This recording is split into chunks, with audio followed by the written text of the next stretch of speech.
So mga kababayan, grabe pahiyang-pahiya na naman ngayon etong si BP Inday Sara ha. Pahiyang-pahiya. Kasi kung matatandaan natin, sinasabi ng mga aso ni Tatay Dogs na hindi pa raw pwedeng gamitin yung notice of disallowance na ipinataw ng COA dito sa Office of the Vice President kasi nakaapila pa raw yun, which is totoo naman, nakaapila. Kaso, nagulat ang buong Pilipinas kahapon dahil may ano na pala yun, may desisyon. At ang desisyon, kailangan ibalik ni BP Sara ang 73.2 million. Grabe, napakalaki. Ito, COA na yan COA, Commission of Audit na nagsabi niya, baka sabihin nyo, fake news yan. Baka sabihin nyo, gawa-gawa ko lang yan COA, kahapon yan, nakita natin, napanood natin doon sa inquiry ng hearing o doon sa inquiry nga ng impeachment ni BP Sara sa Kongreso.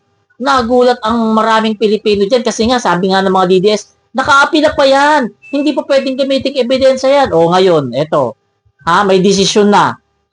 May desisyon na. Ibinasura yung apela ni BP Sara. Sa madaling salita, ibalik ni BP Sara yung 73.2 million na pera ng gobyerno na ipinagkatiwala sa kanya. Ibig sabihin ng notice of disallowance, nagwaldas-waldas itong si BP Sara nang hindi naaayon. Naku, grabe. Grabe talagang kahihiyan ang inabot ni BP Sara kahapon sa kamay, sa kamay ng taong bayan kasi kailangan malaman ng taong bayan ang totoo kasi pera ng taong bayan yan. Hindi mo pera yan, BP Sara. Kaya ibalik mo para hindi ka masabihan ng magnanakaw.